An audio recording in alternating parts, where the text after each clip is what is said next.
हो तो सुनाइए उनकी कहानी, लक्ष्मीबाई जैसे हो तो सुनाइए उनकी कहानी, क्योंकि बच्चों की कल्पनाशीलता आपसे ज्यादा बड़ी है, ये जान लीजिए। ये अलग बात है कि उनके पास शब्दों का भंडार कम है, शब्दकोश कम है, लेकिन सोचने में वो आपसे आगे है। तो शब्द आप दे दीजिए, कल्पनाशीलता उनके पास है, बैठकर वो अपना चित्र बना ही लेंगे। और जिन बच्चों को जितनी लंबी कहानियां आप सुनाएंगे वो उतने ही क्रिएटिव होने वाले, उतने ही क्रिएटिव होंगे। अच्छा वैज्ञानिक बनाना है बच्चों को तो कल्पनाशीलता ऊंची चाहिए। तो अच्छे वैज्ञानिक बनाना है अगर किसी भी बच्चे को तो कल्पनाशीलता ऊंची, तो कहानी उतनी लंबी। अच्छा मैथमेटिशियन बनाना है, कल्पना शक्ति अच्छी चाहिए तो कहानी लंबी। माने लंबी कहानियां सुनाने की आप अपनी आदत डालें तो बच्चों में आएगी।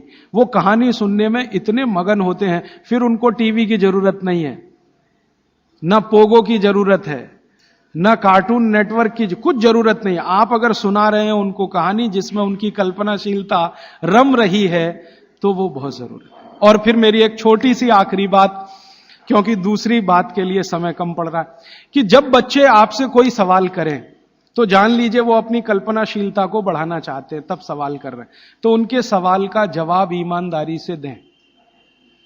जैसे उन्होंने सवाल पूछा कि ये टमाटर का रंग लाल क्यों है, मान लीजिए सवाल पूछा टमाटर का रंग लाल क्यों। अब आपको मालूम नहीं है कि टमाटर का रंग सच में लाल क्यों है, तो आप उनको कुछ उल्टा सीधा मत कहें, भगवान ने कर दिया है, ऐसा हो गया है, वैसा हो गया है। आप उनको ईमानदारी से कहें, देख भाई बेटा या बेटी, मुझे अभी मालूम नहीं है कि टमाटर का रंग लाल क्यों होता है, मैं कल पता करके बता दूंगा या परसों पता करके बता दूंगा। बच्चे जब सवाल पूछ रहे हैं तो उनकी कल्पनाशीलता की पूर्ति के लिए पूछ रहे हैं, आप उनको कभी भी गलत जवाब तो दीजिए ही मत। वो कह रहे हैं जी ये चंद्रमा क्यों चमक रहा है सफेद सफेद, और तारे क्यों चमक रहे हैं, और सूरज लाल क्यों दिख रहा है या पीला क्यों दिख रहा है, या ये पत्ते हरे क्यों हैं, ये पीले हो जाते हैं तो ये हरे से पीले कैसे हो गए।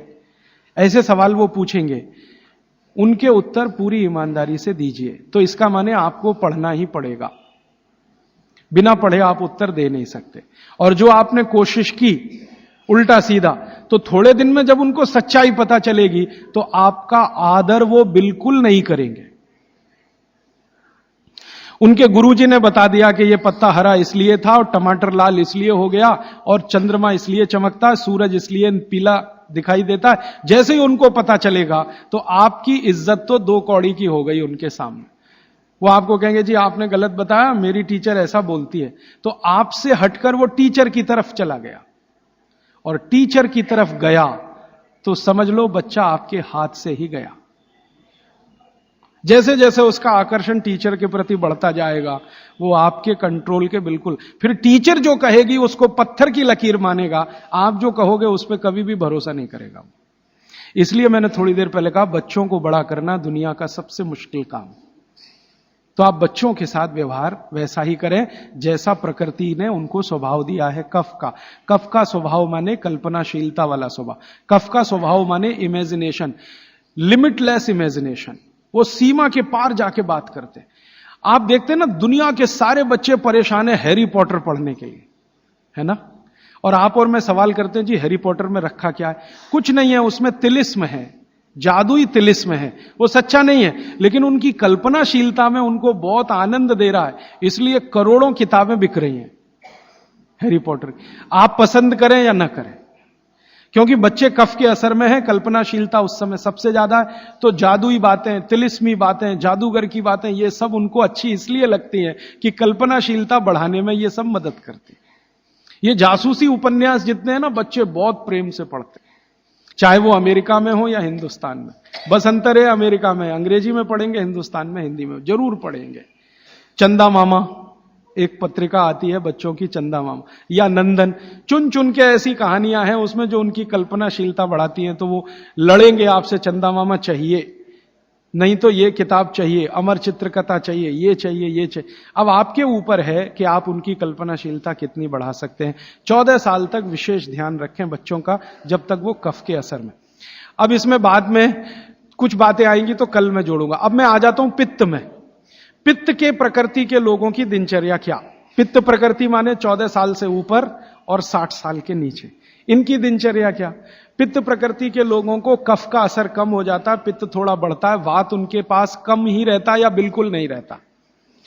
अब पित्त प्रकृति के लोगों को ज्यादा सोना जरूरी नहीं है, उनका पित्त है, कफ तो ऐसे ही शांत है, तो ज्यादा सोना जरूरी नहीं। माने पित्त प्रकृति के लोग अगर 8 घंटे सो रहे हैं, 7 घंटे सो रहे हैं तो भी चलेगा। न्यूनतम नींद कितनी होनी चाहिए? आप कहें पित्त प्रकृति के सब लोगों को जिनकी उम्र 14-15 साल से लेकर 60 साल है, इनकी कम से कम नींद 8 घंटे की रहे तो अच्छा है। लेकिन इससे भी कम रह सकती है क्या? 7 घंटे हो सकती है, लेकिन उसके लिए थोड़ा प्रयास करना पड़ेगा। 6 घंटे भी हो सकती है, 6 से कम नहीं और 8 से ज्यादा नहीं, ऐसे मान लीजिए। तो पित्त प्रकृति के लोगों को 6 घंटे से कम नहीं सोना, 8 घंटे से ज्यादा नहीं सोना। अब उसके हिसाब से दिनचर्या तय करिए। तो 8 बजे सो जाएं, मान लो आप भी ऐसे ही माने। भागवत जी कहते हैं सूर्यास्त के 2 घंटे बाद सो जाएं, बच्चे भी बड़े भी। तो 8 बजे आप सो जाएं, तो 8 से 8 4 बज गए ना, 4 बजे उठें। आपके लिए उठना बहुत जरूरी है। ब्रह्म मुहूर्त में पित्त प्रकृति के लोगों का उठना बहुत आवश्यक है। बच्चे ना उठें तो चलेगा, आपको तो उठना बहुत जरूरी है। क्यों? अगर आप 4 बजे उठते हैं तो अगला पूरा दिन आपका बहुत बेहतरीन और व्यवस्थित है, और 4 के बाद उठेंगे तो पूरा दिन डिस्टर्ब है। क्यों? क्योंकि जो जो करना है आपको वो 4 बजे से लेके ही शुरू होगा। 4 बजे उठे, आपने पानी पिया, जो मैंने पहले ही बता दिया, ऊषा पान जिसको कहते हैं। फिर शौच आदि के लिए आप गए, 10-15 मिनट मान लीजिए उसमें गया। फिर बाहर आप निकले, दंत धावन शब्द इस्तेमाल किया, दंत धावन करें माने दांत साफ करें। अब दांत साफ कैसे करें? पित्त प्रकृति के लोगों को हमेशा दांत ऐसी चीज से साफ करना जो कषाय हो, स्वाद में तिक्त हो। स्वाद में कषाय समझते हैं? कड़वा, जो स्वाद में कड़वा है और तिक्त है, ऐसी चीजों से आपको दांत साफ करना है, क्योंकि प्रकृति आपकी पित्त की है। तो पित्त को कम करना, कंट्रोल करके रखना, यह कषाय और तिक्त स्वाद की चीजों से ही होगा। तो इसका मतलब यह है कि आप नीम का दातुन करें, जो कषाय भी है, तिक्त भी है। भागवत जी ने कॉलगेट के लिए मना किया है। कॉलगेट था ही नहीं तो लिखा भी नहीं है उन्होंने कहा कि आप नीम का दातुन करें। और नीम से भी अच्छा एक दातुन उन्होंने बताया, मदार। मदार समझते हैं? मदार का एक पेड़ होता है, वो कहते हैं नीम से भी अच्छा है, क्योंकि वो और ज्यादा कषाय है और ज्यादा तिक्त। फिर एक है बबूल, फिर एक है अर्जुन। अर्जुन की छाल आपने पिया ना, अर्जुन की दातुन भी होती है। तो ऐसे 12 वृक्ष उन्होंने बताए हैं, नीम है, मदार है, अर्जुन है। फिर ये जो होता है ना आम बबूल है, आम है, अमरूद है, ऐसे 12 वृक्षों का उन्होंने वर्णन किया है कि इनकी दातुन ही करना। इसके आगे 13वें वृक्ष की नहीं, और वो डिटेल लिखा है किताब में, आप ले सकते। जब उन्होंने आगे लिखा है वो मैं अभी बता दूं। वो ये कहते हैं कि जीवन में जो ऋतु है, ऋतु गर्मी है, फिर सर्दी है, फिर बरसात है, 3 तो मुख्य ऋतुएं हैं, फिर इनकी उप ऋतुएं हैं तो 6 हो जाती है। शरद है, शिशिर है, वसंत है। तो मोटा मोटा बता देता हूं, ज्यादा बारीक आपको याद नहीं रहेगा। वो ये कहते हैं कि जब गर्मी का सीजन है, गर्मी माने अप्रैल से शुरू कर लीजिए, उगादी से शुरू कर लीजिए, नहीं तो आप मकर संक्रांति से ही मान लीजिए। तो मकर संक्रांति से लेकर जब तक गर्मी है माने बारिश नहीं होती, तब तक नीम के दातुन की बात कही उन्होंने। तो इसमें चैत्र भी आएगा, वैशाख भी। अब आप पुरानी चीज जरा देखिए कि हमारे बचपन में हमारी दादी कहती थी कि देख चैत्र का महीना लग गया, नीम के पत्ते खा ले तो अगले 1 साल तक बीमार नहीं पड़ेगा। तो वो समय यही आता है जो भागवत जी का कैलकुलेशन। क्यों? ये जो समय है इसमें पित्त को भड़कने से बचाने में सबसे बड़ी मदद ये करेगा नीम। तो नीम का दातुन, नहीं तो बबूल का दातुन, नहीं तो मदार का दातुन, लेकिन गर्मियों में सबसे अच्छा नीम है। दूसरा सबसे अच्छा बबूल है गर्मियों में, और सर्दियों के दिन में सबसे अच्छा दातुन है अमरूद। अमरूद के पेड़ का दातुन सर्दियों में सबसे अच्छा, अमरूद के पेड़ का। और अमरूद के जैसा ही एक और पेड़ होता है, जामुन का भी दातुन करने का नियम बताया है, लेकिन पता नहीं आप तोड़ पाएंगे कि नहीं, लेकिन अमरूद का आसानी से मिल जाएगा। और फिर ज्यादा बारिश के दिनों में जो वो बोलते हैं तो आम का भी कर सकते हैं, अर्जुन का भी कर सकते हैं। और आप बोलेंगे जी पूरी जिंदगी अगर नीम का ही दातुन करें तो कर सकते हैं। 3 महीने लगातार करके थोड़े दिन छोड़ देना, फिर 3 महीने कर लेना। वो थोड़े दिन छोड़ने का नियम ध्यान रखना। तो फिर आप बोले थोड़े दिन छोड़ दिया तो क्या करें, उस दिन दंत मंजन कर लेना। दंत मंजन के लिए वो ये कहते हैं कि आप जिस एरिया में रह रहे हैं वहां का तेल, और जिस क्षेत्र में रह रहे हैं वहां जो उपलब्ध लवण माने नमक, और जिस क्षेत्र में रह रहे हैं वहां की उपलब्ध हल्दी, ये तीनों मिलाकर आप पाउडर बना के दांत पे घिस सकते हैं। ये बहुत अच्छा दंत मंजन उन्होंने माना। दूसरा दंत मंजन उन्होंने बताया है, गाय के गोबर को सुखाकर जलाएं, उसकी जो राखी है उसमें थोड़ा कपूर मिला दें, थोड़ा सेंधा नमक मिला दें, बहुत अच्छा दंत मंजन। तीसरा वो कहते हैं कि जो त्रिफला चूर्ण मैंने बार बार आपको बोला, त्रिफला चूर्ण है तो इसको बारीक पीसें, दंत मंजन के लिए बारीक पीसना और खाने के लिए मोटा पीसना। तो बारीक त्रिफला चूर्ण, थोड़ा सेंधा नमक, बस मिला के दांत पे घिसें तो ये दंत मंजन। ऐसे 8-10 तरह के दंत मंजन है, 12 किस्म की दातुन है। तो आप ये जरूर करें, माने टूथपेस्ट बंद करें। अब क्यों करें टूथपेस्ट बंद? भागवत जी और आधुनिक विज्ञान को जरा जोड़ता हूं। आप पित्त के असर में हैं, जान लीजिए। सुबह सोकर उठेंगे तो मुंह में पित्त ही भरा हुआ है, लार जिसको आप कह रहे हैं। अब ये असर ज्यादा है तो इसको कंट्रोल रखना है आपको, तो इसलिए कहा ये दातुन अच्छी है। लेकिन अगर आप ब्रश कर रहे हैं, पेस्ट कर रहे हैं, तो क्या है उसमें? चीनी है, चीनी है ना, शुगर है। अब वो सैकरीन के रूप में है या किसी भी रूप में शुगर है, और शुगर और पित्त का झगड़ा है। तो सुबह उठते ही अगर आप पेस्ट कर रहे हैं जो मीठा है तो सर्वनाश है।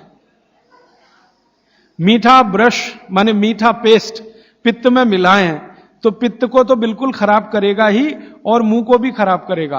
क्योंकि सुबह का मुंह आपका मीठे के असर में आया, मीठे के असर में, तो 101% चांसेस हैं कि आपके दांत खराब होना जल्दी शुरू हो। और मेरा ऑब्जर्वेशन है कि जो ज्यादा पेस्ट कर रहे हैं उन्हीं के दांतों में कीड़े सबसे ज्यादा लग रहे हैं। कीड़े लगना माने दांत खराब होना। आप बंद करिए, ये अच्छा नहीं है, विज्ञान के हिसाब से बहुत खराब, और धर्म के हिसाब से तो और भी खराब है। मैं कई बार यहां बोल के गया हूं, सभी कॉलगेट, क्लोजअप, पेप्सोडेंट जैसे टूथपेस्ट मरे हुए जानवरों की हड्डियों से बन रहे हैं। जैसे कॉलगेट बन रहा है मरे हुए सुअर की हड्डियों से। ये प्रयोगशाला में प्रयोग करके हम प्रमाणित करने के बाद बोल रहे हैं आपसे, क्योंकि मैं जानता हूं सामने वाली कंपनी मेरे खिलाफ केस कर सकती है। फिर भी मैं बोल रहा हूं कि कॉलगेट बन रहा है मरे हुए सुअर की हड्डियों से, पेप्सोडेंट बन रहा है मरी हुई गाय की हड्डियों से, क्लोजअप और फॉरहंस बन रहे हैं बकरी और बकरे की हड्डियों से।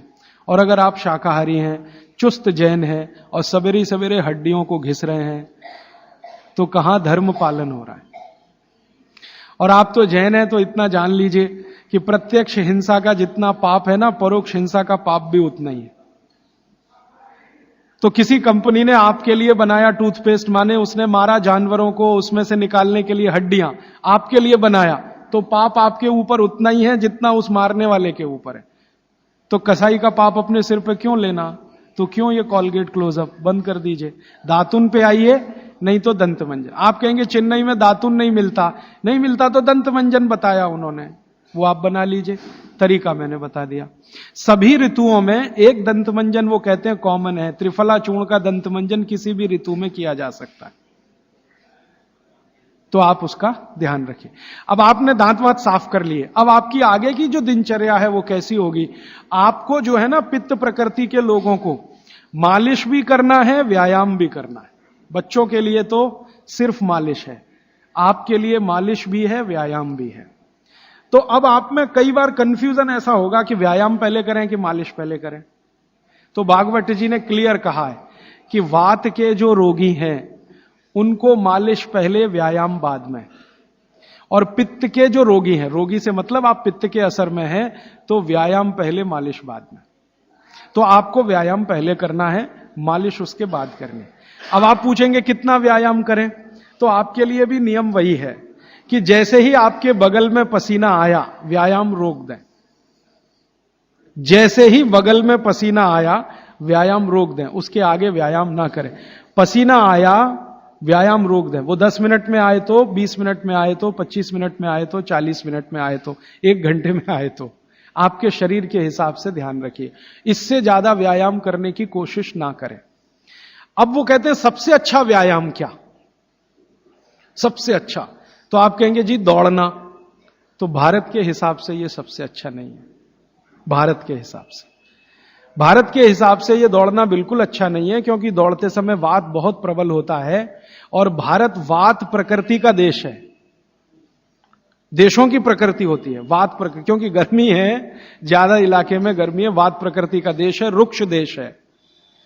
चेन्नई जैसे 2-4-10 बड़े शहरों को छोड़ दो जो समुद्र के किनारे हैं, बाकी देश रुक्ष है। रुक्ष माने सूखी हवा चलती है, तो रुक्ष है तो वात ही होगा।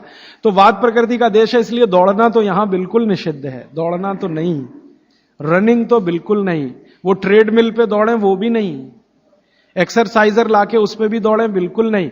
वो कहते हैं कि ऐसे व्यायाम जो स्लो हैं, जिनमें वायु ना बढ़े, तो सबसे अच्छा उन्होंने बताया सूर्य नमस्कार आपके लिए। अब आप चाहे आसन के रूप में माने या उसको व्यायाम के रूप में माने, तो सूर्य नमस्कार आपके लिए सबसे अच्छा है। तो आप सीख लें सूर्य नमस्कार, किसी ने सीखा है वो दूसरे को सिखा दे, नहीं तो इस पर अलग से एक आप सेशन कर सकते हैं सूर्य नमस्कार। दूसरे कुछ व्यायाम है आपको, तो वो व्यायाम में छोटे छोटे स्तर पर दंड बैठक, छोटे छोटे स्तर, ज्यादा लंबी नहीं, छोटी दंड बैठक है। और छोटे छोटे स्तर के कोई भी व्यायाम जिसमें बहुत तेजी से पसीना ना निकले, सीधी सी बात, घर में हो तो बहुत अच्छा। अब वैसे माताओं को तो भागवत जी कहते हैं कि व्यायाम की अतिरिक्त जरूरत ही नहीं है। अगर वो रसोई घर के भोजन में लगी हैं तो बहुत सारे व्यायाम आपके वहीं हो रहे हैं, जैसे चक्की चला रहे हैं तो बहुत अच्छा है, सिलबट्टे पे चटनी बना रहे हैं तो बहुत अच्छा है। आप कहेंगे हम करते नहीं है, मैं प्रेरणा दे रहा हूं, करने लगे आप। मिक्सी का उपयोग कम करें, सिलबट्टे का ज्यादा करें, चक्की का उपयोग ज्यादा करें, मिक्सी का उपयोग कम करें, बाजार में जो इलेक्ट्रिक चक्की है उसका उपयोग कम करें। वो मैं पहले भी बोल चुका था, अभी भी बोल रहा हूं कि आप चक्की को चला के आटा पीसेंगे, उसकी क्वालिटी बहुत बेहतरीन होने ही वाली है, क्योंकि इसमें घर्षण कम है। और घर्षण कम है ना, तो अनाज धीरे धीरे पिसेगा, और अनाज धीरे पिसेगा तो टेम्परेचर नहीं बढ़ेगा, और वात वाले देश में टेम्परेचर बढ़ना नहीं किसी भी चीज का। और आप इलेक्ट्रिक चक्की में पिसवाएंगे ना, बहुत तेज घर्षण है, तो अनाज में नाश हो जाएगा, पौष्टिकता कम होने ही वाली है। तो हाथ की चक्की का खा के देख लीजिए एक रोटी, और ये बिजली वाली चक्की का खा के देख लीजिए एक रोटी, एक ही मिनट में अंतर पता चल जाए। तो अगर आप करें तो अच्छा है। फिर आप कहेंगे जी चक्की मिलती नहीं। मैंने चेन्नई में देखा 2 लोगों को जो चक्की बना के देंगे, आप अगर उनको ऑर्डर दें तो। पत्थर वाले लोग यहां हैं, मैं 6 दिन से यहां घूम रहा हूं, सड़क पे दिखाई दिए, तो सिलबट्टा तो है उनके पास, चक्की नहीं है। क्यों नहीं है? वो कहते हैं कोई लेता नहीं तो क्या बनाए, आप लेंगे तो बनाएंगे। 2-4 बना हुआ है तो वो भी। और आपको कहीं ना मिले तो जरूर मुझे करें फोन, तो हम कुछ ट्रक भर भरा के राजस्थान से, गुजरात से भिजवाएंगे आपके पास। ट्रक भर के ही भेजेंगे तभी सस्ती पड़ेगी, 1-2 आएगी तो मुश्किल हो जाएगी। और आप अगर राजस्थान जाते हैं या गुजरात जाते हैं तो एक आध चक्की तो साथ में भी ला सकते हैं ना। AC 3 टायर में आप 60 किलो तक वजन ला सकते हैं, AC 2 में 100 किलो तक ला सकते हैं, और स्लीपर क्लास में 40 किलो तो ला ही सकते हैं कंफर्म टिकट पे। तो चक्की तो 20 किलो से ज्यादा होती ही नहीं है। तो आप भी जाएं कभी राजस्थान गुजरात तो 2 चक्की एक आदमी ला सकता है। तो आप लाएंगे चक्कियां तो क्या होने वाला है, वो जो बनाने वाले कारीगर बैठे हैं पत्थर वाले, उनका कुछ रोजगार तो बढ़े, कुछ रोजी रोटी चले, जो अभी धीरे धीरे बंद हो रही है। और उनकी रोजी रोटी अगर आपने चलाई, तो मैंने आपको सबसे पहले दिन एक बात बताई थी कि आप जिंदगी के अपने सब दुख दूर करिए, दैहिक दैविक भौतिक, और दूसरों के दुख दूर करने में मदद करिए तो मोक्ष मिलेगा। तो आपने चक्की बनाने वाले का भौतिक दुख तो दूर किया, चक्की खरीदी तो पैसा तो मिला, गरीबी कम हुई, रोजगार बढ़ा, तो भौतिक दुख भी अगर आपने कम किया तो मोक्ष की तरफ जा। तो चक्की है, सिलबट्टा है, कोशिश करें तो व्यायाम की अतिरिक्त जरूरत नहीं। और अगर नहीं कर पा रहे हैं तो थोड़ा हल्का फुल्का व्यायाम आप जरूर करें। और बहनों को, माताओं को जो सबसे अच्छा व्यायाम है, भागवत जी कहते हैं फॉरवर्ड बेंडिंग। फॉरवर्ड बेंडिंग माने आगे झुकना। तो जितनी बार आप आगे झुकें, ध्यान रखें कमर से झुकें हमेशा, तो जिंदगी में कभी भी दर्द नहीं आएगा कमर का। आगे कमर को छोड़कर कहीं से भी झुकेंगे तो तकलीफ है। कोशिश करें कमर से झुकें, जितना झुक पाते हैं वहीं तक झुकें, जरूरत नहीं है कि नीचे तक झुकें। हो सकता है कमर से झुकें तो आपके हाथ घुटने तक ही आए, वहीं तक रहने दीजिए, सहज होकर करिए। असहज होकर मत करिए। तो थोड़ा व्यायाम, 15-20 मिनट में पसीना आ जाएगा, उतना काफी। फिर उसके बाद मालिश। आपको भी मालिश जरूरी है, क्योंकि आपको भी कफ का असर ना बढ़े और आपका विकृत ना हो। तो आपको भी बच्चों की तरह यह बात ध्यान रखनी है कि सिर की मालिश ज्यादा, कान की भी मालिश ज्यादा, और बाकी शरीर की तो करनी है। और शरीर में सबसे ज्यादा मालिश तलवे की, पांव की। मालिश के बाद स्नान, स्नान उसी तरह से उबटन आदि से, और फिर भोजन, भोजन के बाद विश्राम 20 मिनट, फिर आपका काम, फिर रात्रि का माने शाम को 6-7 बजे का भोजन। इस तरह का नियम है पित्त वालों का। और वात वालों के लिए क्या है? जिनकी उम्र 60 के ऊपर है उनके लिए बागवती जी कहते हैं व्यायाम निषेध। जैसे बच्चों को निषेध वैसे उनको निषेध। उनके लिए मालिश बहुत जरूरी, जैसे बच्चों की वैसे वात वालों की। माने बुजुर्ग लोगों को मालिश बहुत जरूरी है, व्यायाम से भी ज्यादा। और मालिश करते समय ध्यान रखना है सिर, तलवे, 2 चीजें, और कान भी। तो मालिश आप करें, व्यायाम करें तो बहुत ही हल्का फुल्का करें।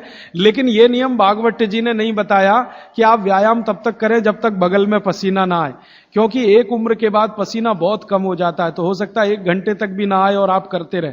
ये पित्त और कफ वालों के लिए है, सिर्फ वात वालों के लिए।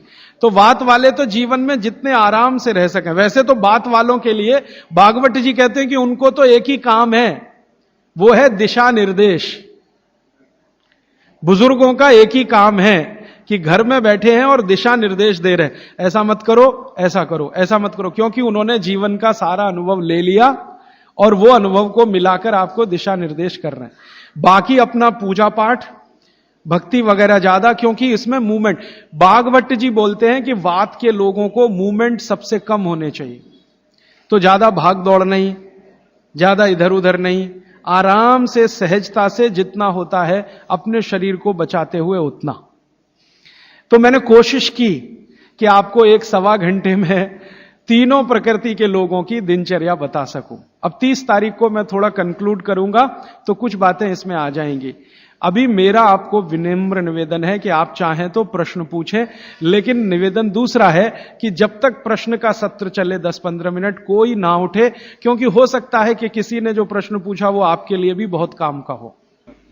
मेरे पास एक स्लिप आ गई है लिख के, जरा इसको मैं बता दूं। मनुष्य के मूत्र का महत्व क्या? यह प्रश्न है। कल मैंने गोमूत्र का महत्व बताया था ना, तो मनुष्य के मूत्र का महत्व क्या? मनुष्य का मूत्र भी औषधि के रूप में काम आता है, और भागवत चिकित्सा में उसके लिए 2 सूत्र हैं। उन सूत्रों के अनुसार आप मनुष्य मूत्र पी सकते हैं, माने अपना स्वयं का मूत्र पी सकते हैं। लेकिन उसकी एक कंडीशन है। कंडीशन यह है कि आप संपूर्ण शाकाहारी होने चाहिए। संपूर्ण शाकाहारी माने मांस ना खाएं, मदिरा ना पिए, और आप ये जो है अंडे वंडा ना खाएं, तो आप अपना स्वयं का मूत्र भी उपयोग में ले सकते हैं। आपका जो मूत्र है और गाय का मूत्र है, फिर आपके मन में प्रश्न आएगा दोनों में क्या? तो भागवत जी ने बहुत स्पष्ट कहा, हमेशा गाय का मूत्र मनुष्य मूत्र से अच्छा।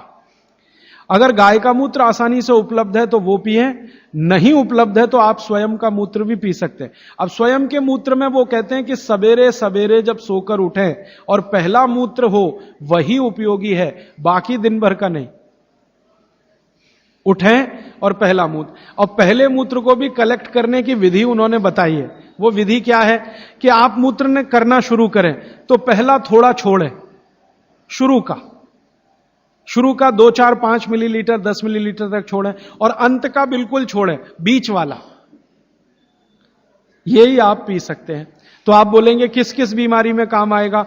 कम से कम आपका स्वयं मूत्र 100 से 103 बीमारियों में काम आएगा। वात की बीमारियां और कफ की बीमारियों में बहुत काम आएगा, पित्त की बीमारियों में भी काम आता, थोड़ा कम आएगा। और उसके साथ आयुर्वेद की कुछ औषधियों का अगर कॉम्बिनेशन करें तो वो बहुत ही अच्छा है। अभी इतना ही कहता हूं, अगर विस्तार से सुनना हो तो फिर कोई एक्स्ट्रा सेशन हम करें तो अच्छा होगा। जी नमस्कार देवी और सज्जनों, एक दिन के अवकाश के बाद एक बार फिर हम राजीव भाई को सुनने के लिए यहाँ एकत्रित हुए हैं। कल कुछ सुना सुना सा लगा, कुछ खोया खोया सा लगा, आपको भी लगा? तो यह है राजीव भाई के शब्दों का, उनके विचारों के सार्थकता और नशा। नशा शराब का नहीं, नशा स्वस्थता की, नशा अहम का नहीं, नशा सद्भावना का। तो ऐसे वाग्भट के दूत और भारत के सपूत श्री राजीव दीक्षित जी से मैं अनुरोध करूंगा कि वो मंच पर आएं और पुरजोर तालियों के साथ उनका आप स्वागत करें।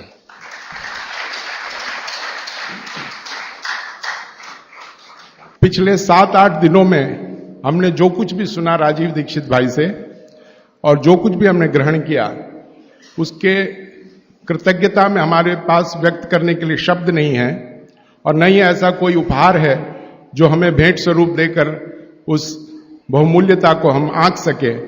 इसीलिए हम अपनी कृतज्ञता, हम अपना धन्यवाद उनको चंदन के फूलों के माला के सुगंध के साथ और शॉल के ऊर्जा के साथ व्यक्त करना चाहेंगे। मेरी गुजारिश है श्री शोभाकांत दास जी से कि वो राजीव भाई को माला अर्पण करके स्वागत करें।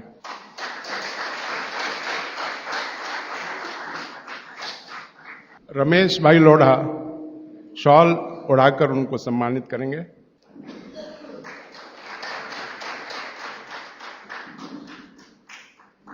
पिछले 7-8 दिनों से राजीव भाई ने प्रकृति की बात की, पंच तत्व की बात की। तो 4 तत्व राजीव भाई हमको देते रहे हैं और जो 5वां तत्व पृथ्वी है वो सीयू साहब भवन के पदाधिकारियों ने हमें वो पृथ्वी के रूप में, इस परिसर के रूप में हमें दिया है। मेरी गुजारिश है कि श्री रसिक भाई मंच पर आए, सीयू साहब भवन के प्रेसिडेंट श्री शोभाकांत जी उन्हें माला पहनाकर स्वागत करेंगे। राजीव भाई और राजीव भाई उन्हें शॉल उड़ाकर उन्हें सम्मानित करेंगे।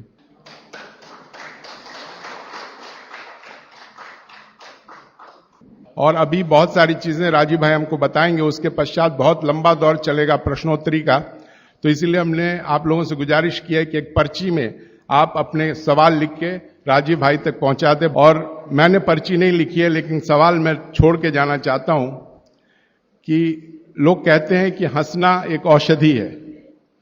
तो हंसना अगर एक औषधि है तो निश्चित रूप से वाग्भट ने कहीं ना कहीं किसी न किसी सूत्र में हंसने के बारे में कहा होगा। तो मैं चाहता हूं कि राजीव भाई इस पर हमें बताएं कि हंसना चाहिए तो कैसे हंसना चाहिए, खाने से पहले या खाने के बाद, जो कुछ भी है वो कृपया इसका बताएं। ये सवाल है। तो इस हंसते खिलखिलाते माहौल में मैं ये मंच समर्पित करता हूं श्री राजीव दीक्षित को। आपसे प्रदीप भाई ने बोल दिया है कि जो भी प्रश्न है वो अगले 1 घंटे में लिखकर मेरे पास पहुंचा दें। मैं कोशिश करूंगा सभी का जवाब दूं। कुछ प्रश्न आए हैं, कुछ और आप भेज सकते हैं। और आपको आज के बाद और प्रश्न पूछने हो तो कभी भी पत्र लिखकर, ईमेल के द्वारा आप प्रश्न कर सकते हैं। मेरा नाम और पता हर किताब में बाहर है, पुस्तक में से पता आप नोट कर सकते हैं, ईमेल है, फोन है, उस पर आप कभी भी प्रश्न कर सकते हैं। और चूंकि एक प्रश्न आ गया है, वहां मैं पहले बता दूं क्योंकि वो थोड़ा विषय से हटकर है। किसी ने पूछा है कि क्या आप इलाज भी करते हैं? हां, करता हूं, लेकिन बिना फीस के इलाज भी करता हूं। आप कभी इलाज की दृष्टि से भी पूछना चाहें प्रश्न तो कर सकते हैं। ज्यादा कोशिश मैं आयुर्वेद से करता हूं इलाज करने की, और अगर मैं महसूस कर लेता हूं कि कॉम्प्लिकेशंस कुछ ज्यादा हैं तो थोड़ा होम्योपैथी की मदद लेता हूं। एलोपैथी को कभी भी टच नहीं करता। अभी प्रदीप भाई ने जो प्रश्न किया वहां से मैं शुरू करूं। भागवत जी कहते हैं कि हमारे शरीर में कुछ वेग हैं, वेग, गति, मूवमेंट, स्पीड, कुछ वेग हैं और उन वेगों के नाम हैं कुछ। उनके बारे में उनका यह कहना है, एक सूत्र है और उस पर पूरा अध्याय है, एक ही सूत्र पर पूरा अध्याय है। वो ये कहते हैं कि जब ये वेग आए शरीर में तो कभी भी नहीं रोकना चाहिए, कभी भी रोकना नहीं चाहिए। ऐसे कुछ वेग हमारे शरीर में हैं। उनमें से एक है हंसी। अगर आपको सहज रूप से हंसी आ रही है तो बिल्कुल मत रोकिए, खूब जोर से खिलखिलाकर हंसिए अगर हंसी आ रही है। अब आप पूछेंगे ये हंसी आती कैसे है? ये जो हंसी है, इसके बारे में भागवत जी ने बहुत विस्तार से व्याख्या की है कि ये शरीर के अंदर कुछ रसों का प्रभाव है। आज की भाषा में हम अगर कहें तो कुछ एंजाइम्स हैं और कुछ हार्मोन्स हैं जिनके चलते ये हंसी आती है। और ये एंजाइम्स और हार्मोन्स शरीर की अलग अलग ग्रंथियों से उत्पन्न होते हैं। जैसे हमारे शरीर में, ये मस्तिष्क में एक पीनियल ग्लैंड है, उसमें से जो रस उत्पन्न होता है, मैं रस ही शब्द इस्तेमाल करूंगा, हार्मोन्स और एंजाइम्स में कंफ्यूजन हो जाता है। तो पीनियल ग्लैंड में जो रस उत्पन्न होता है, ये बहुत मदद करता है हंसने में। आप बोलेंगे जी हंसते समय ही ये पैदा होता है। हां, लेकिन इसके बारे में भागवत जी ये कहते हैं कि पहले ये रस पैदा होगा, बाद में हंसी आएगी। ये रस कहां से पैदा होता है? तो कहते हैं भावना से। आपकी भावना है तो ये रस उत्पन्न होगा, और ये सेकंड्स में होता है, सेकंड्स के फ्रैक्शन में होता है। कोई भावना आपकी ऐसी बनी, रस उत्पन्न हुआ, तुरंत आपने हंस दिया, तो वो कहते हैं हंसी आए तो कभी भी नहीं रोकना चाहिए। लेकिन आगे का सूत्र है जो बहुत महत्व का है, जबरदस्ती कभी भी नहीं हंसना चाहिए। जबरदस्ती कभी भी नहीं हंसना चाहिए, क्योंकि उस समय जो आप हंसेंगे वो मैकेनिकल हंसी होगी। मैकेनिकल आप समझते हैं, यांत्रिकी, जिसमें रस नहीं होगा, भाव नहीं होगा, आप सिर्फ हंसेंगे। तो कहते हैं बिना भाव और बिना रस की जो हंसी है वो शरीर को कोई लाभ नहीं देगी। अब मैं आता हूं, थोड़ा आपको समझ में आए इस दृष्टि से। आजकल भारत में बहुत जगह लाफिंग क्लब्स चलते हैं, आप भी हो सकता है जाते हो। तो लाफिंग क्लब्स में जो हंसी है वो पूरी तरह से यांत्रिक है, मैकेनिकल है। वो कहते हैं मुंह फाड़ के हंसो, हा हा हा हा हा, इसमें ना रस है ना भाव है। वो कहते हैं हंसते समय रस भी होना चाहिए, भाव भी होना चाहिए। हां, ये जरूर है कि उस लाफिंग क्लब में आपको कोई जोक सुनाकर हंसी आती है, या उन्होंने कोई एक्टिंग की और उस पर आपको हंसी आती है, वो ठीक है। आपको लाफिंग क्लब में किसी ने जोक सुनाया, मजाक किया, आपको हंसी आई, तो उसमें रस भी होगा, भाव भी होगा। लेकिन ये मुंह खोल के हा हा हा हा करेंगे, ना रस होगा ना भाव होगा। तो इससे बचें, क्योंकि इससे तकलीफ आएगी। फिर बिना रस और बिना भाव की जब हंसी आप हंसेंगे तो पेट में दर्द होगा,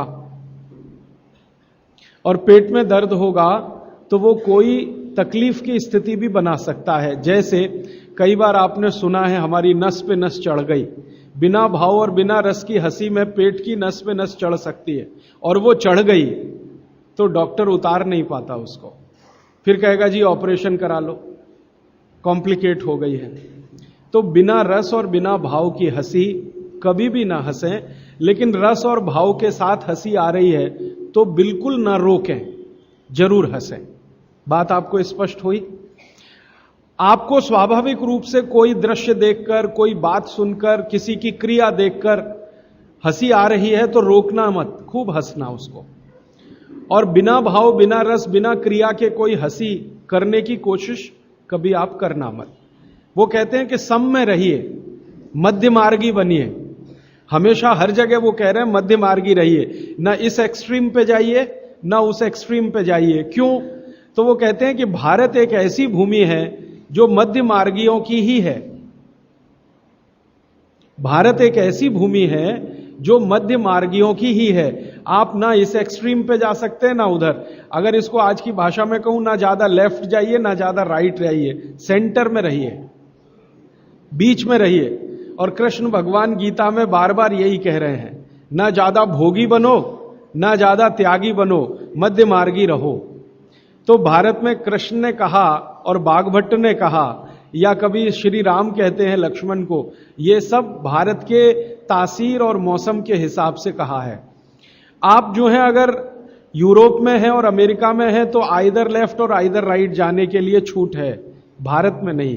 तो इसलिए हंसी के मामले में, भोजन के मामले में, क्रियाओं के मामले में, किसी भी मामले में ना तो लेफ्ट जाइए बहुत, ना तो राइट जाइए, बीच में रहिए। तो हंसी के बारे में भी उनका यही है कि यांत्रिक हंसी माने एकदम एक्सट्रीम लेफ्ट कभी भी मत करिए, और हंसी को रोकिए भी मत, वो एक्सट्रीम राइट, बीच में रहिए। आई तो हंस लिए, ये तो हमेशा नियम के रूप में है, और यही नियम आगे भी है। वो कहते हैं हंसी को रोकिए मत, ये एक वेग है, कभी भी मत रोकिए। इसी तरह से दूसरा एक वेग है छींक, कभी मत रोकिए इसको, लेकिन जबरदस्ती छींकने की भी कोशिश मत करिए। छींक आए तो रोकिए मत, जबरदस्ती छींकने की कोशिश मत करिए।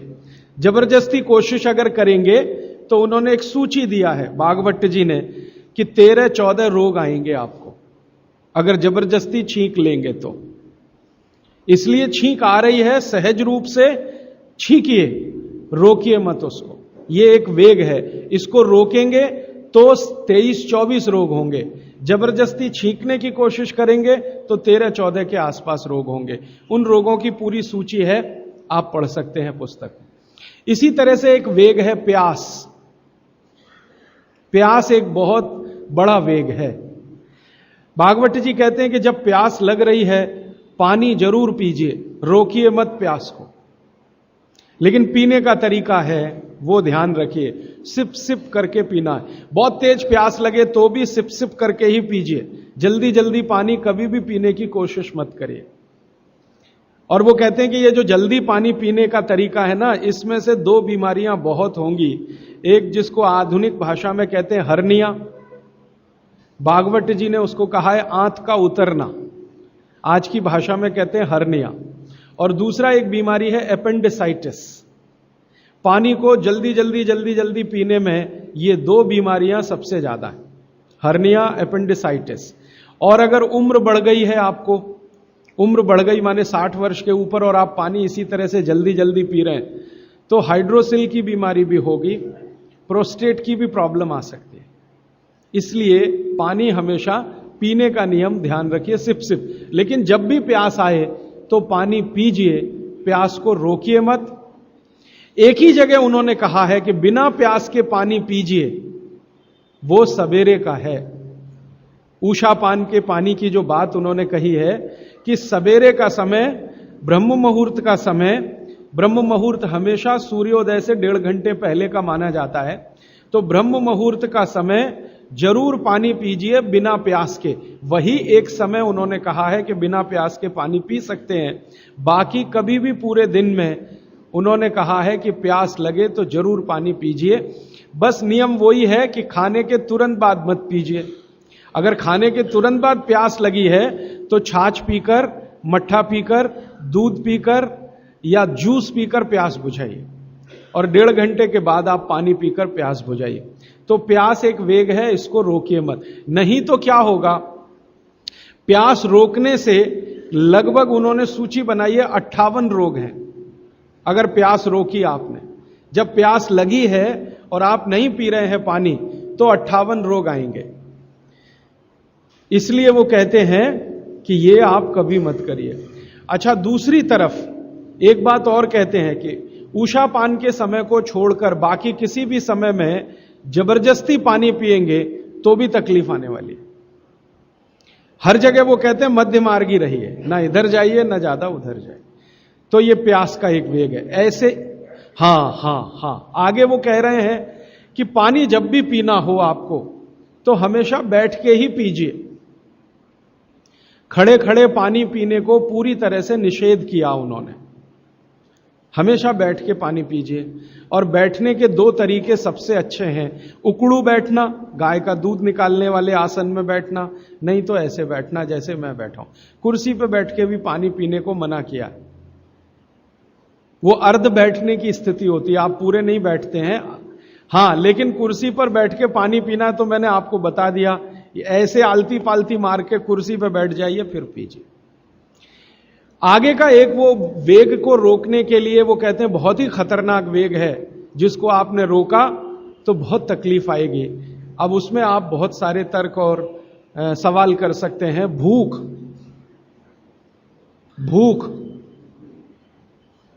ये भूख एक ऐसा वेग है जिसको अगर आपने जबरदस्ती रोकने की कोशिश की तो इसमें सबसे ज्यादा रोग उन्होंने गिनाए हैं। 103 रोग हैं। अगर भूख को जबरदस्ती रोकने की कोशिश आपने की, और वो कहते हैं पहला रोग शुरू होगा एसिडिटी से और आखिरी जाएगा अंतड़ियों का कैंसर, इंटेस्टाइनल कैंसर। इसलिए कहते हैं भूख को जबरदस्ती मत रोकिए। अब तुरंत आपके मन में सवाल आएगा, जी हम तो उपवास करते हैं तो उन्होंने कहा है एक सूत्र में कि उपवास शरीर के शुद्धि की क्रिया है। और वो आगे कहते हैं कि शरीर शुद्धि होती है तो मन और चित्त दोनों की भी शुद्धि होती है उसके साथ। तो उपवास एक क्रिया है जो शरीर शुद्धि, मन और चित्त तीनों की शुद्धि के लिए है, लेकिन उसके लिए नियम है। वो ये कहते हैं कि जब आपके शरीर में आपको ऐसा लगने लगे कि अतिरिक्त कुछ हो रहा है, अतिरिक्त से मतलब मैं समझाता हूं, आप खाना खा रहे हैं और आपको ऐसा लग रहा है कि जितनी जरूरत है उतना खा रहे हैं, और कभी ऐसा लगने लगे कि जरूरत से ज्यादा खा लिया है, हमको तुरंत महसूस हो जाएगा, ये शरीर तुरंत बता देगा कि आज तो कुछ ज्यादा ही खा लिया।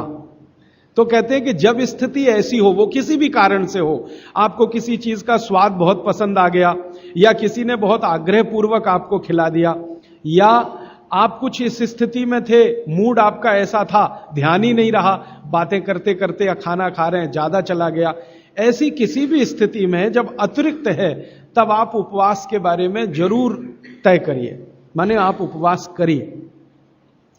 अब उन्होंने उपवास के नियम बताए, बहुत लंबा अध्याय है वो, उसमें से 2-3 महत्व के नियम बता देता हूं।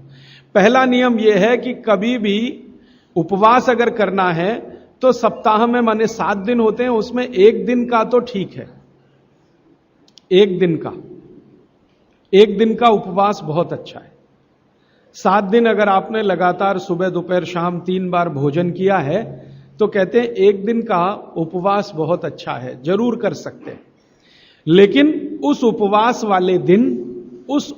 वाले दिन नियमित रूप से समय समय पर बीच बीच में पानी पीते रहिए। बिना पानी का उपवास अच्छा नहीं है, पानी पीते रहिए बीच बीच में। क्यों पीते रहे? वो कहते हैं कि आप भले उपवास करो, लेकिन शरीर के पेट में जो अम्ल बनने की क्रिया है वो तो रुकने वाली नहीं है, वो तो तभी रुकती है जब आप मर जाते हैं। ये तो सतत अम्ल को रिलीज करता ही रहता है, और पेट में जो अम्ल है वो ना हाइड्रोक्लोरिक एसिड है, खराब अम्लों में उसकी गिनती मानी जाती है। हाइड्रोक्लोरिक एसिड ही पेट में ज्यादा है, तो ये तो रिलीज होता ही रहेगा। अब ये रिलीज होता है खाने को पचाने में मदद करने के लिए, खाना आप खाएंगे नहीं, लेकिन इसका रिलीज होना रुकेगा नहीं, क्योंकि शरीर आपके कंट्रोल में नहीं है, वो प्रकृति और भगवान के कंट्रोल में है। तो वो कहते हैं कि थोड़ा पानी पीते रहे तो ये जो HCl है ये डाइल्यूट होके पेशाब के रास्ते निकलता रहे तो हानि नहीं पहुंचाएगा। और अगर आपने पानी नहीं पिया उपवास में तो ये हाइड्रोक्लोरिक एसिड आपकी अंतड़ियों को जला डालेगा, आंतों को जला डालेगा, तब आप कोई गंभीर बीमारी के शिकार होंगे, और तब आप शायद परेशान हो जाएं और आपकी बीमारी ठीक भी ना होने पाए। क्योंकि भागवत जी कहते हैं कि शरीर के किसी भी अंग का कोई परमानेंट डैमेज हो गया तो उसका रिपेयरिंग नहीं होता। एक बार डैमेज हुआ परमानेंट तो रिपेयरिंग नहीं होता। तो फिर आपको क्या होगा? अल्सर होगा, पेप्टिक अल्सर होगा, घाव बन जाएगा आंतों में, और फिर वो इतनी खराब स्थिति में लेके जाएगा कि डॉक्टर कहेगा आंतें काट के निकालो। तो ये मत करिए। वो ये कहते हैं उपवास करना हो तो 7 दिन 3 समय का भोजन किया है, 7 दिन माने 6 दिन, तो 7वें दिन आप 1 दिन उपवास करिए, लेकिन थोड़ा थोड़ा पानी पी पी के उपवास करिए। मतलब ये है, दूसरे शब्दों में मैं कहूं, निर्जला उपवास मत करिए। अब हमारे यहां कई जगह मैंने देखा, दुर्गा माता का समय आएगा तो हम सब बहुत बार 7 दिन निर्जला उपवास करते हैं, 7 दिन लगातार। वो तकलीफ देगा आपको। आप करते हैं भक्ति भाव से, बहुत अच्छा है, लेकिन वो तकलीफ दे दे आपको शारीरिक रूप से, वो ठीक नहीं है। भागवत जी ने एक बहुत सुंदर सूत्र लिखा है। उन्होंने ये लिखा है कि जो शाकाहारी खाना खाने वाले लोग हैं, शाकाहारी, आप सब ज्यादातर उसी श्रेणी के हैं। इनके लिए उपवास अच्छा नहीं है, ज्यादा लंबा। लेकिन जो मांसाहारी खाना खाते हैं उनको लंबे उपवास करने ही चाहिए। मांसाहारी खाना खाते हैं उनको लंबे उपवास करने ही चाहिए। जो शाकाहारी खाना खाते हैं उनको ज्यादा लंबे उपवास अच्छे नहीं है। अब ये उन्होंने लिख दिया, मैंने इसको फिर ऑब्जर्व करना शुरू किया। प्रकृति में दो तरह के जानवर हैं, आप जानते हैं। कुछ हैं जो मांस ही खाएंगे, हिंसा करके ही अपना पेट भरेंगे, और कुछ हैं जो शाकाहारी हैं। गाय जैसे है, बकरी जैसे है, भैंस है, बैल है, चिड़िया है, ये सब शाकाहारी जीवों में गिनती होती है। लेकिन शेर है, चीता है, लगड़भग्गा है, लोमड़ी है, कुत्ता है, ये ऐसे जीव हैं जो मांस भी खाते हैं, और कुछ तो मांस ही खाते हैं। जैसे सांप है, बड़े से बड़ा सांप अजगर ले लो और छोटे से छोटा रसल्स वाइपर या करैत ले लो, ये मांस ही खाते हैं। मेढक को खाएंगे, छिपकली को खाएंगे, केंचुओं को खाएंगे, कुछ ना कुछ ऐसे जीवों को खाएंगे। लेकिन ये बड़े पक्के हैं नियम के, बाघ भट्ट का सारा कुछ इन्होंने ही सीखा है। हाँ, अजगर को मैंने बहुत ऑब्जर्व किया, वो एक बार खा लिया, वो कुछ भी खा लेगा।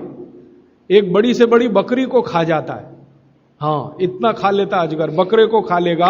लेकिन खा लिया तो 15 दिन उपवास ही करेगा, 15 दिन उपवास करेगा, 16वें दिन ही दोबारा खाएगा फिर। तो भागवत जी कहते हैं कि नियम यह है कि अगर आप मांस खा रहे हैं किसी भी तरह का, तो आप लंबे उपवास जरूर करें। अब फिर कारण वही है, वो ये कहते हैं कि ये जो मांसाहारी लोग हैं, इनका भोजन जो है ये शरीर के अंदर के जो हाइड्रोक्लोरिक एसिड को रिलीज करने वाली ग्रंथियां हैं, इनको मंद करता है। मांस का जो पाचन है उसमें से जो कुछ भी आपके शरीर को मिलने वाला है, वो आपके शरीर में एसिड रिलीज करने वाली जो ग्रंथियां हैं उनकी क्रिया को मंद करेगा, तो कम निकलेगा, तो वो लंबे उपवास कर सकते हैं। शाकाहारी लोगों के लिए उन्होंने कहा है लंबे उपवास ना करें, और कोई कारण से आप कर रहे हैं तो ये उनकी बात ध्यान में रखें, बीच बीच में पानी पीते रहें। अब आप बोलेंगे जी पानी कैसा पिएं, तो उस पानी के लिए 20-25 सूत्र लिखे। जैसे लौंग का पानी पिएं, लंबे उपवास अगर आप कर रहे हैं तो लौंग का पानी पिएं, मूंग का पानी पिएं। मूंग की दाल आप समझते हैं, उसका पानी बनाना आप सब जानते हैं। मूंग की दाल का पानी पिएं, पानी में घी डाल के पिएं। ये भागवत जी ने ही लिखा और किसी ने नहीं लिखा। दूध में घी डाल के पिएं, ये तो चरक ने भी कहा है, सुश्रुत ने भी कहा है, पाराशर ने कहा है, निघंटू ने कहा है, 20 लोगों ने। पानी में घी डाल के पिएं, ये भागवत जी का ही है। वो कहते हैं लंबे उपवास कर रहे हैं तो पानी में घी डाल के, घी माने गाय का घी, भैंस के घी का कहीं भी उन्होंने जिक्र नहीं किया। एक ही जगह किया है, जो पहलवान है, कुश्ती लड़ रहे हैं, वो भैंस का घी खाएं, बाकी लोगों के लिए भैंस का घी नहीं है, गाय का घी। तो पानी में घी डाल के पिए। पक्का पानी पिए। पक्का पानी आप सब समझते हैं, उबाल के पानी बनाया हुआ। पक्का पानी बनाते समय आप जानते हो थोड़ा चूना भी डाला जाता है, तो चूने का पानी पिए। ऐसे कर करके 23-24 सूत्र उन्होंने लिखे हैं। वो लंबे उपवास करने वालों के लिए हैं। माने आप में से जैन धर्म का पालन करने वाले लोग लंबे लंबे उपवास करते हैं तो उनके लिए है। लेकिन एक जगह भागवत जी कह रहे हैं कि उपवास करने का सबसे अच्छा तरीका एक है, अगर करना ही है तो आप लोग करते हैं, बियासना करते हैं, एक दिन खाना एक दिन उपवास। वो इसको क्या कहते हैं, एक दिन खाना एक दिन उपवास? वर्षितम। यस, माफ करिएगा, गलत शब्द बोल दिया। एक दिन खाना एक दिन उपवास, एक दिन खाना एक दिन उपवास, एक दिन खाना एक दिन उपवास, इसको भागवत जी सबसे अच्छा मानते हैं। लगातार 6 दिन खाना और एक दिन उपवास, वो कहते हैं ठीक है, मजबूरी का काम है, आप कर लीजिए। लेकिन अगर आपको दिल से उपवास में उतरना ही है तो ये बेहतर है, एक दिन खाना एक दिन तो वो कहते हैं कि थोड़े दिन में शरीर इसका आदी हो जाता है और फिर आपके शरीर में एसिड निकलने की क्रिया उसी के हिसाब से होती है। थोड़े दिन में, पहले कुछ दिन तकलीफ आएगी, लेकिन थोड़े दिन में आदी हो जाएगा। और शायद इसलिए जैन दर्शन में या जैन समाज में वर्षी तप करने वालों का बहुत महत्व है, बड़ा सम्मान किया जाता है। बहुत गाजे बाजे के साथ उनको मंच पर बिठा के, मालाएं डाल के वो शायद इसलिए है कि वो बहुत वैज्ञानिक काम कुछ कर रहे हैं। तो वो भूख के बारे में कह रहे हैं कि भूख का वेग ज्यादा रोकना नहीं, अगर आप मेहनत और मजदूरी कर रहे हैं तब तो कभी मत रोकना। भागवत जी कहते हैं कि जो खेत में काम करने वाले मजदूर हैं या किसान हैं, उनके लिए उपवास नहीं है, उनके लिए उपवास नहीं है। जो सड़क पे गाड़ी खींच रहे हैं, ठेला खींच रहे हैं, उनके लिए उपवास नहीं है।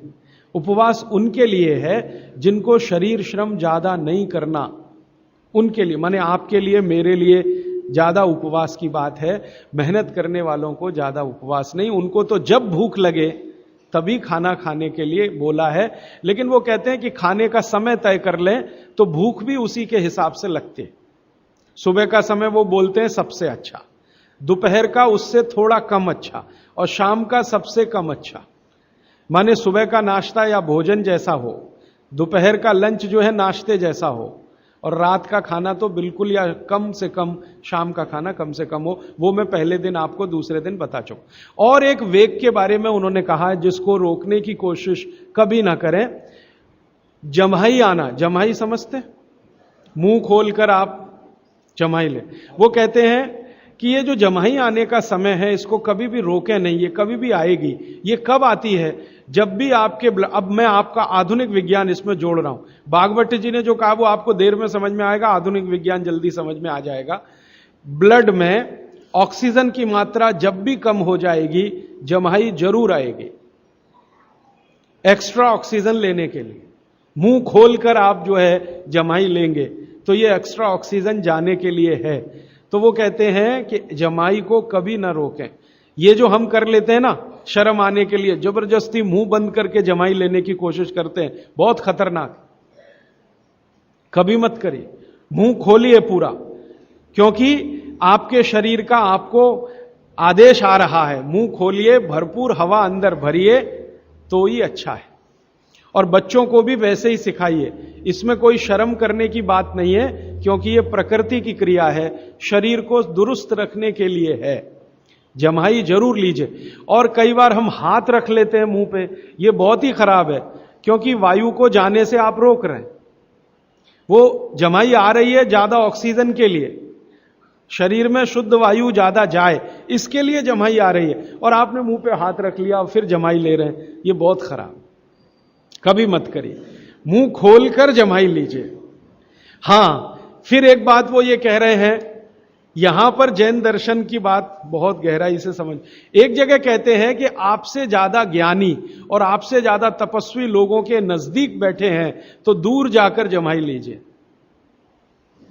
माने इसको मैं ऐसे समझाऊं, किसी महाराज साहब के पास बैठे हैं जो दोनों ही स्थिति में आपसे ज्यादा तपस्वी भी हैं और ज्ञानी भी हैं, तो उनके पास बैठ के जम्हाई कभी मत लीजिए। आप उठ जाइए, कहीं दूर कोने में चले जाइए।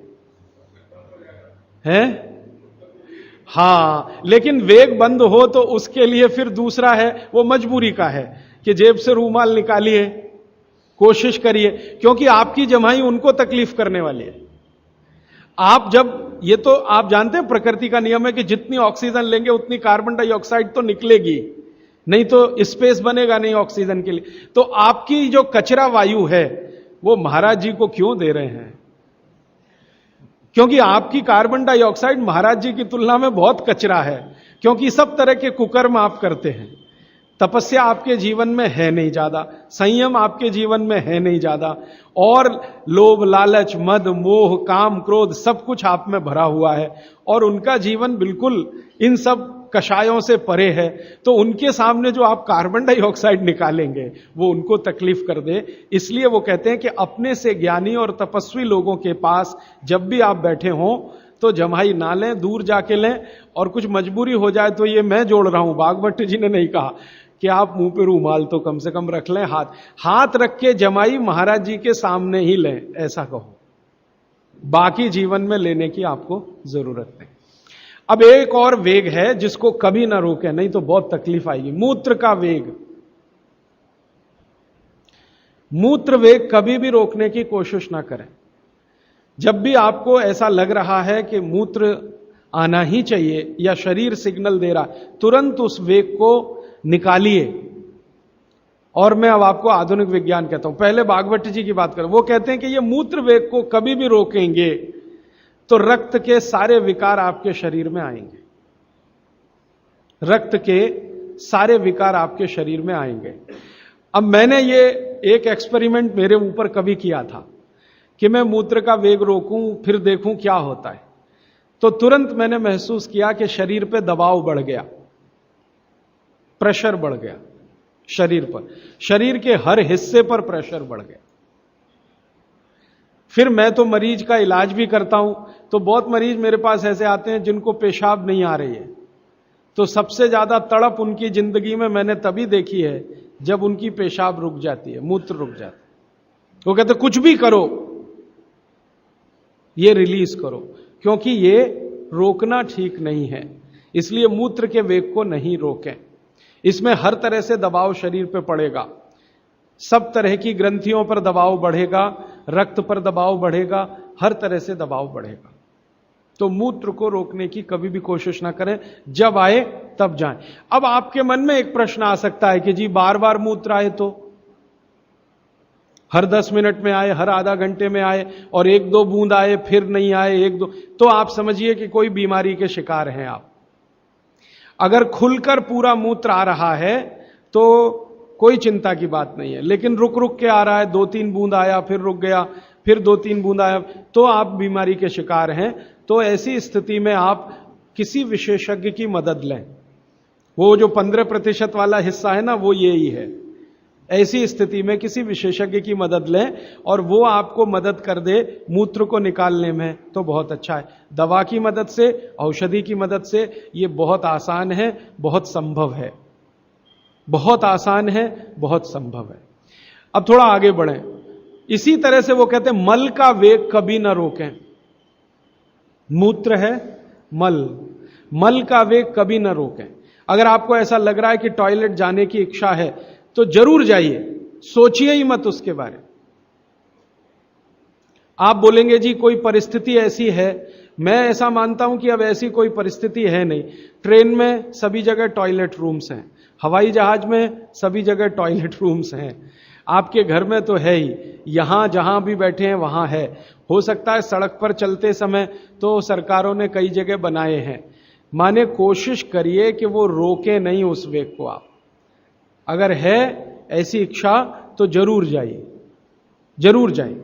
फिर आप कहेंगे जी फिर वही मूत्र वाली स्थिति है, बार बार टॉयलेट आती है तो भागवत जी ने कहा है कि एक दिन में 2 बार अगर आप शौच के लिए जा रहे हैं तो यह सामान्य है, नॉर्मल है, माने आपको कुछ तकलीफ नहीं है। अगर एक दिन में 2 बार आप जा रहे हैं, वो 2 बार हो सकती है आपके शरीर के हिसाब से, हो सकता है सुबह और शाम आप जाएं, कोई लोगों को सुबह और दोपहर भी हो सकती है, कोई लोगों को सुबह सुबह भी 2 बार हो सकता है ऐसी स्थिति।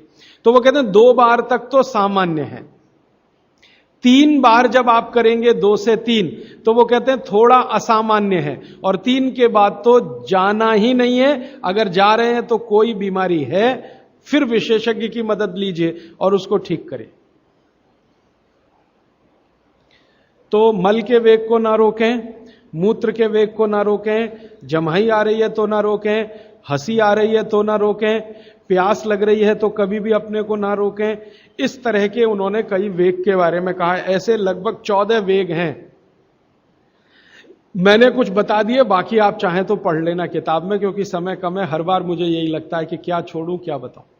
थोड़ा इससे आगे बढ़ें तो आपके जीवन के बारे में वो ये कह रहे हैं कि ये एक वेग ऐसा है जिसके बारे में साधु संत और महंत, साधु संत महंत तपस्वी तेजस्वी, ये लोग ही हैं जो उस वेग को रोक सकते हैं, बाकी के लिए नहीं है। वो जो साधु हैं, संत हैं, महंत हैं, उनके लिए यह है कि वीर के वेग को रोकें। और गृहस्थी जीवन चलाने वालों के लिए है कि वो कभी भी ना रोकें।